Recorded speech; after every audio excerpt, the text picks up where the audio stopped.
Hey, what's up, y'all? I'm Glover Quin, former NFL All-Pro defensive back for the Detroit Lions, and you're now listening to my episode on For the Athlete. You're listening to For the Athlete, a podcast aimed at humanizing the athlete by giving them a platform to control their own narrative and tell their life stories. As always, here's your host, Brooks Huber. Welcome back to For the Athlete. I'm Brooks Huber, and today, you heard it, I'm joined by former Texans and Lions All-Pro safety Glover Quin. Welcome on to the show. How are you doing, my man? Man, I'm doing great, man. Having a blast, enjoying life. Hey, that's awesome. That's all you can ask for.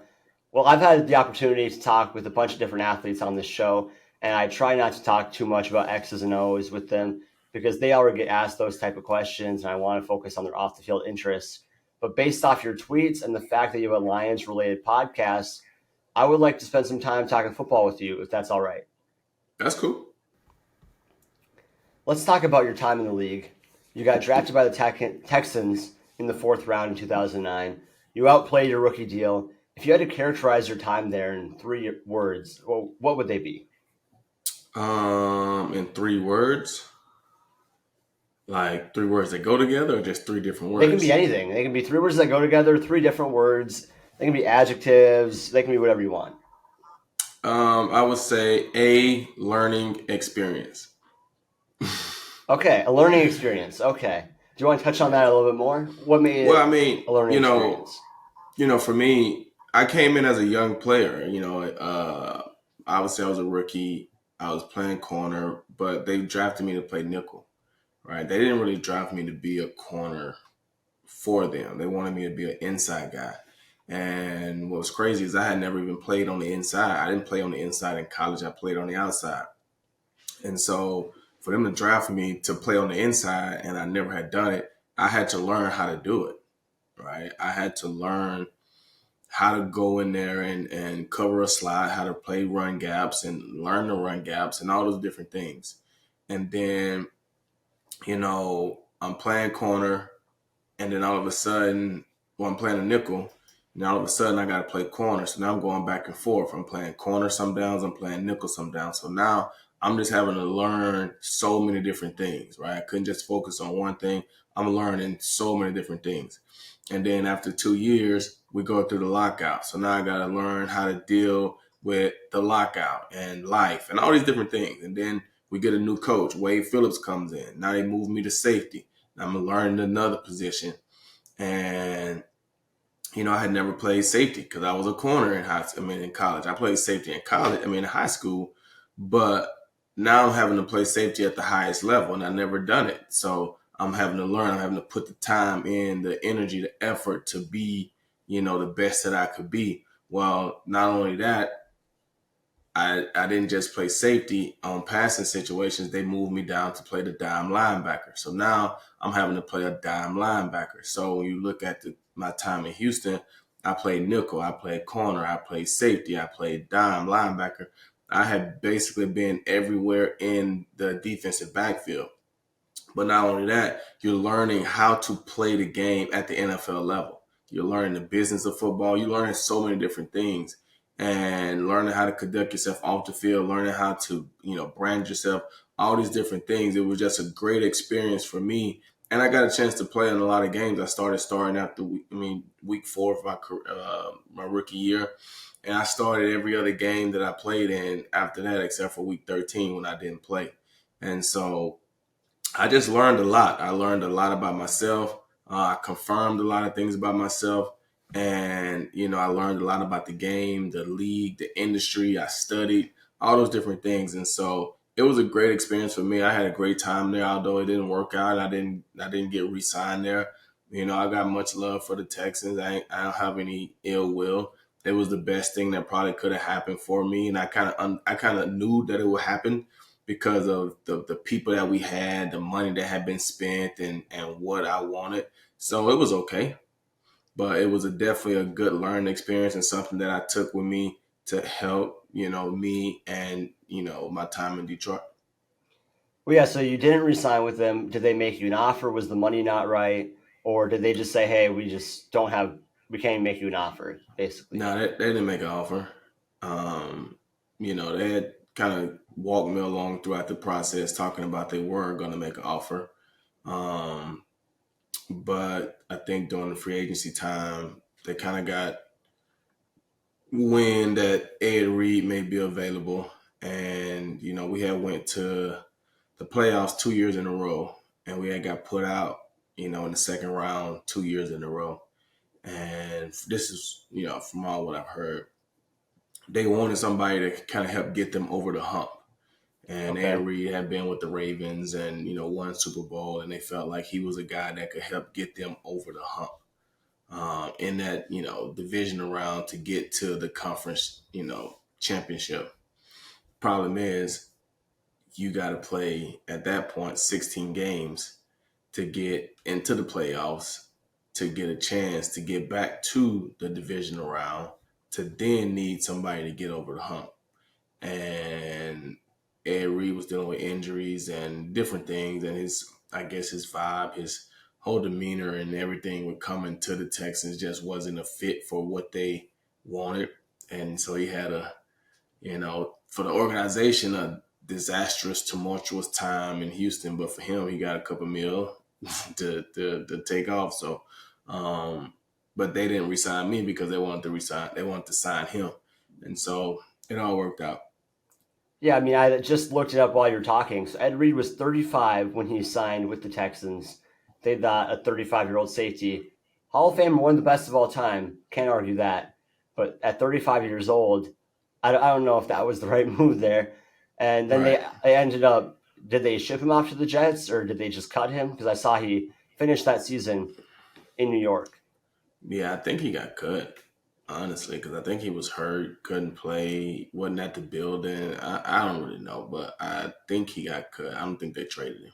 Oh, so this is just all that you heard through the grapevine from teammates that you were close with. Okay, so we got a little inside knowledge here. You love to see it. So you took your talents to Detroit. Were there any other teams that you were thinking about going to or almost signed with? Nah, I mean, it was kind of weird because my year of free agency was the first year they started the tampering period. Um, and so soon as the tampering period opened up, my agent got a call from Detroit, like the first team that called, like 12 o'clock. And so for me, I didn't really have any plans on signing with Detroit. I wanted to stay in Houston, and at that point, Houston had said they was going to make it happen. So I really wasn't planning on signing with Detroit. And then we got calls from other teams, Arizona, I think Cleveland had called, but Detroit was the first team. And I've always been like a loyal type of person. Like I've always wanted to be like where somebody wanted me. I didn't really care what it was, but if you want me, that's fine. I go give you this work and do what I do. So I kind of took pride in that. Detroit called me first. So um, I took the visit to Detroit, and the whole time my agent was like, hey, let's just take the visit so that the Texans will see that, hey, somebody else is interested and they want you, and maybe that'll, help them make an offer. And honestly, what I'm saying, just looking back on it, based off of what I just said about what I believe, that probably wouldn't have been the right situation for me anyway. Because if I got to go to Detroit to go another visit to make you want me, then you don't really want me anyway. So, looking back on it, years later, I probably should have just let it go when they didn't make an offer, right? But I went to Detroit just with the expectations of, hey, maybe the Texans will come back and offer me, and then I could stay home. My house was here, my kids here, my family was here, everybody was here, and every other team was kind of like, we want you, but we want another position first, right? We want an offensive lineman, or we want a defensive lineman, or we want this guy. And if we get this guy, then we can only offer you this much. But if we don't get this guy, then we can offer you this much. And so I really wasn't trying to wait around for all that. Detroit wanted me. They made an offer. We asked the Texans to match the offer so that I can go back to Houston. The Texans didn't match the offer. The Texans, from what I remember, the Texans was the team that reported that I had agreed to terms with Detroit, because when the Lions offered me, we called the Texans and told them that we had an offer, yada yada yada, asked them to match it. So on ESPN, it started saying that I had agreed to terms with the Detroit Lions. Wait, so And the I'm saying, Texans, they reported that. yeah, So instead of matching the offer or saying, whatever, they're just like, right, okay, we're not going to do it, but we'll report the story right. for you. They reported, oh, Wow. he's agreed to terms with the Detroit Lions. So I see it. It's on the ESPN ticker that I've agreed to terms. I'm kind of just sitting in the room like, You haven't agreed to anything yet. I ain't agreed to anything. So I called my agent. I'm like, that guy on TV that I agreed to terms with Detroit Lions. He was like, what? So then you see it going back across the screen that Glover Quin has not agreed to terms with the Detroit Lions. And so then going back and forth with my agent, it was just kind of like, all right, these are our options. We can do this, we can do that, we can leave Detroit, we can wait, we can go take another visit, see if they got some money, yada yada yada. Because when I was a free agent, we was just coming off of the lockout, so we had a flat salary cap for 3 years. So now the salary cap is probably over 200, almost $200 million or whatever it is. When I was a free agent, it was only like 120 million for 3 years in a row, right? 120, 122 or something like that. So it wasn't that much money to go around. When I was a free agent, safety, the highest deal was, I think, Deshaun Goldson had got a 5-year, $40 million deal. And he was at that time probably considered the top safety, right? Although he didn't play out that deal in Tampa, he got it, 5-year, $40 million. I think the next guy was LaRon Landry. He got like 4 years, 24. So he was at like $6 million a year. So it wasn't like it was nowadays where you got, I would say average safeties getting $8-9 million a year. It's a lot more now. I mean, Yeah, definitely the salary cap keeps rising. Yeah, and your top guys are getting 13, 14 mil. Back then it was, top guy was getting 8. Like if half of that, right? Yeah. So yeah, that's kind of how it happened. And so I was just like, you know what, man, bump it. I don't want to keep waiting around. Detroit want me. They called me first. They flew me in first. They wanted me. They expressed that they want me. Bump it. Let's go to Detroit. So then we agreed with Detroit, and that's how it was. Well, dude, you balled out with Detroit. I'm glad you didn't sign with the Browns, because that was a tumultuous time for them as well. I think that was right when they got Johnny Manziel. So there was just a lot happening there. Before we talk about anything else, I want to give a huge shout out to today's sponsor, Pristine Auction. Pristine Auction is a proud sponsor of For the Athlete. They are one of the largest auction houses for sports memorabilia and collectibles, and have thousands of items ending daily. Go check them out and use registration code FTA for $10 off your first purchase. The link is in the description. Thank you, Pristine Auction, for sponsoring. And now let's go to the rest of the episode.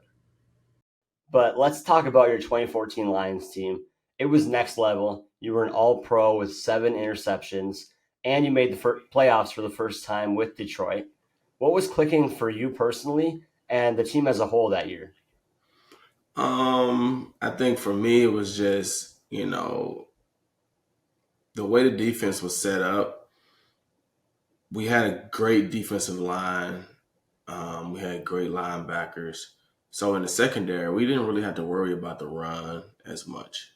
We had Ndamukong Suh, we had Nick Fairley, we had just drafted Ziggy Ansah, we had Jason Jones at the outside backer, we had Stephen Tulloch at linebacker, DeAndre Levy at linebacker. So we had a front 7 that could stop the run without the DBs. So that allows you to be able to do more things in coverage. And so being able to do those things, I was able to, use my instincts and just make a couple plays on the ball. I was coming off an ankle injury. I hurt my ankle in 2013. And I still had 3 interceptions in 2013. But I hurt my ankle in like week 4. And I had 2 interceptions at the time in week 4. And I only ended up catching 1 more the rest of the year because I really couldn't move. I was playing, but my ankle was so bad. So at the end of the season, I ended up having ankle surgery. I missed the whole off season. We had got a new coach just when Jim Caldwell came in. he brought in his staff. So now we're having to learn a new defense. Well, our defensive coordinator was Tara Austin, who had been in Baltimore. And so he brought over the Baltimore's defense and kind of how they did things. And I was basically the new version or some form of playing the role of Ed Reed in that defense. It's crazy how that comes full circle crazy, there, right? It's crazy. And so, so it actually worked out. It worked out. It took a while for me to kind of get adjusted to it because throughout my whole career, I had been playing like in the action, the nickel, the dime. Like I'm in there with the linebackers and the run game and like tackling and so then moving to a true free safety where you're basically playing in the middle of the field and the deep halves and the quarters and the whole game, it could get boring sometimes. You don't get a lot of action. You don't get this or that.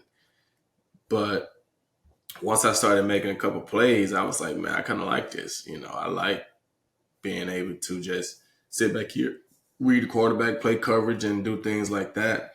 And so then I got to the point where I was like, bro, I've been tackling for a long time, man. A lot of years of tackling. Like, I'm good on that. I just want to catch the ball. So we would have plays where I was supposed to go and blitz or something, and I'd tell the other safety, like, you can take the blitz, bro. Like, they don't pay me to get sacks. They pay me to catch picks, so I'm trying to get the ball. So, but, yeah, it was just a great year. We had, like I said, we had a great group of DBs. Me, James Ahedibo, Sheen Mathis, a young Darius Slay.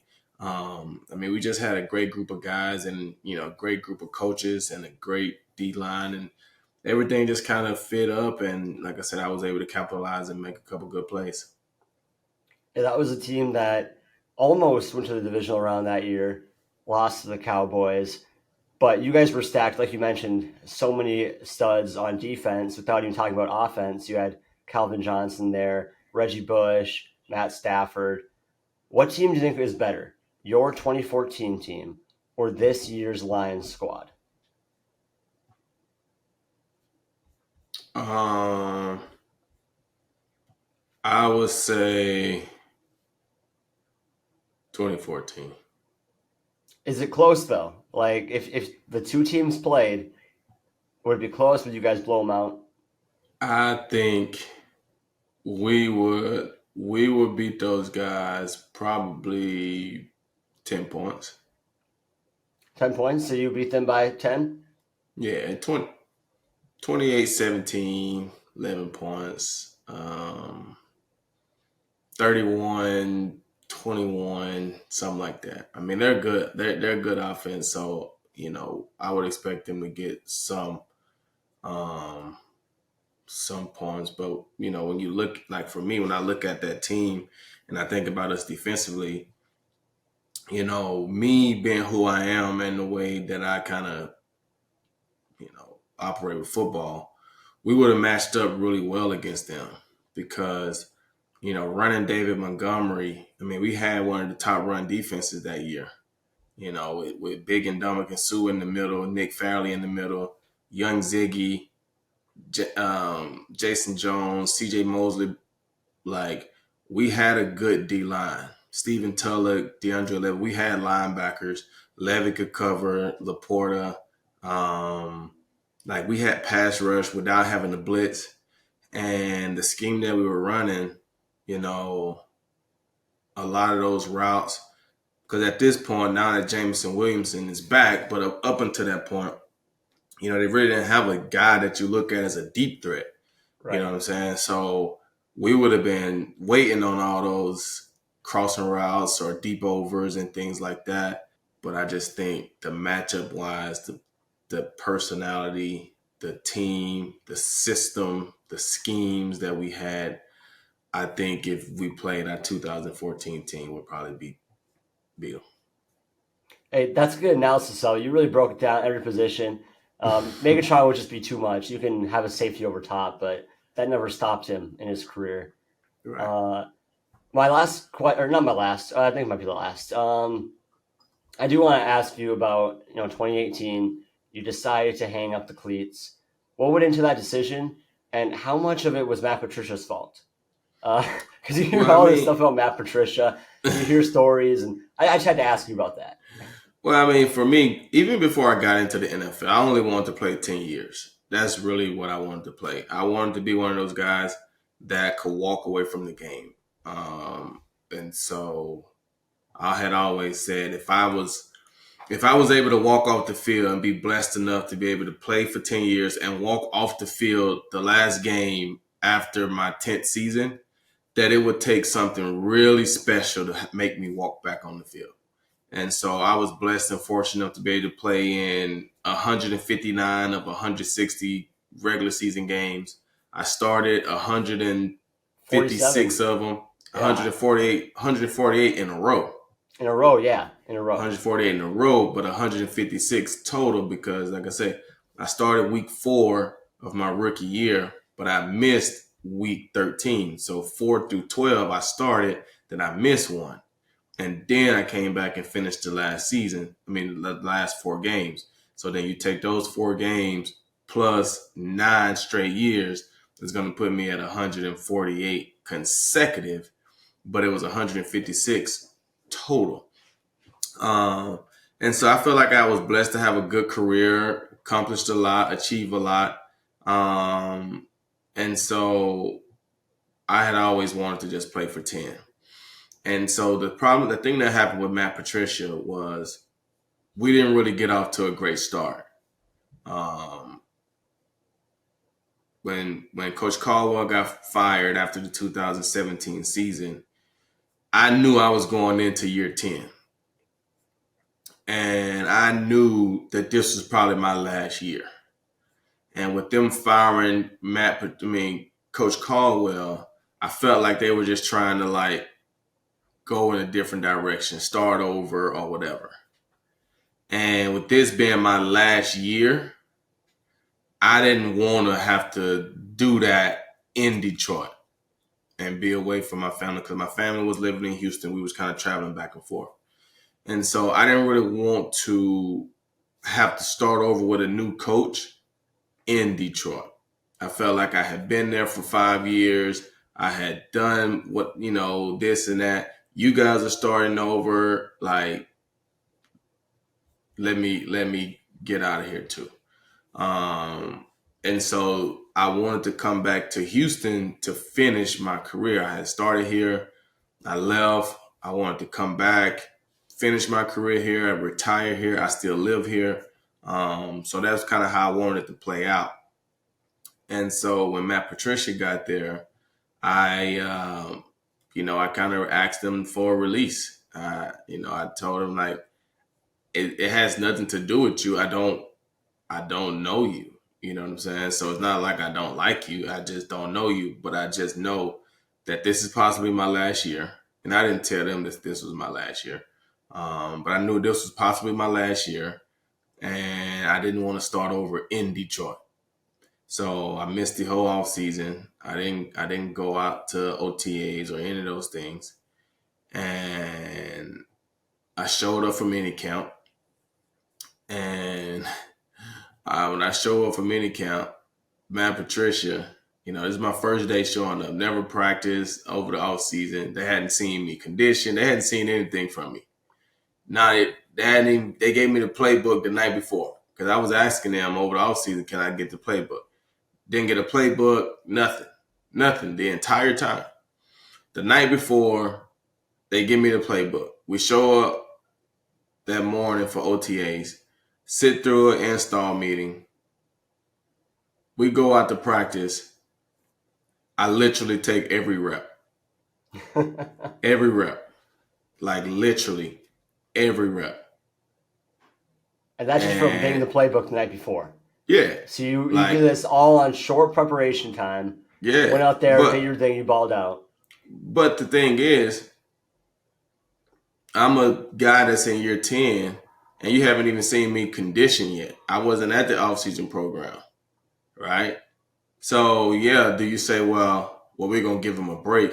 Well, if you are really caring about the player and he means that much to your team, you're happy that he's there for minicamp, right? Right. And you're gonna work him in. Yeah, I didn't get the playbook, so you might put me out there to start with the guy just out of a respectful thing. but you're not making me go the whole entire practice, 12, 13, 14 reps in a row, right? Because then I go out there, I pull a hammy, tear a groin, or something like that. Now you blaming it on me. But at the end of the day, is it my fault? Probably. I should have been at the off-season workout. But just because I wasn't at the off-season workout doesn't mean I wasn't working out. Obviously, I was in shape. I was able to practice the entire time. Like, I literally had players that had been there the whole time coming to me during practice like, bro, I don't know how you doing this. I don't know how you practicing the whole time. And then after practice, we condition, running. And I took a lot of that as I felt like he was trying to get me to tap out. I felt like he thought like his program and what they were doing was so good or different or whatever that he wanted to see if he could get me to complain or to tap out. And I'm just cut. And you weren't about to do that. No. I'm just cut from a different cloth. Like, I'm not going to give you that satisfaction and make you feel like you can make me tap out. Nah, not me. So I'm not going to sit here. I'm not going to sit here and be asking you to take me out of practice reps because not me. You want me to go every rep? Okay, I'll show you. This is what I can do. This is who I am. It ain't a fluke. What you heard, it ain't a fluke. I'm him. That's me. That was my mentality. So that's just kind of how our relationship got started off. And it just really wasn't good from there. And so, we had a working relationship. He was a coach, I was a player, and I just kind of left it at that. But there's a lot of things that he done that I really didn't care for, and I was a leader in the locker room, so I will speak up about it. And so you see over the couple of years, all the guys that were somewhat vocal leaders, they were gone. Golden Tate gone, I was gone, Quandre Diggs gone, Darius Slay gone. Like, you got all the guys who were somewhat vocal or leaders. He got us all out of there. So you think that was his plan? Like, he didn't like players speaking up? Like, did he well, you got to think he comes from New England. Right. You know what I'm saying?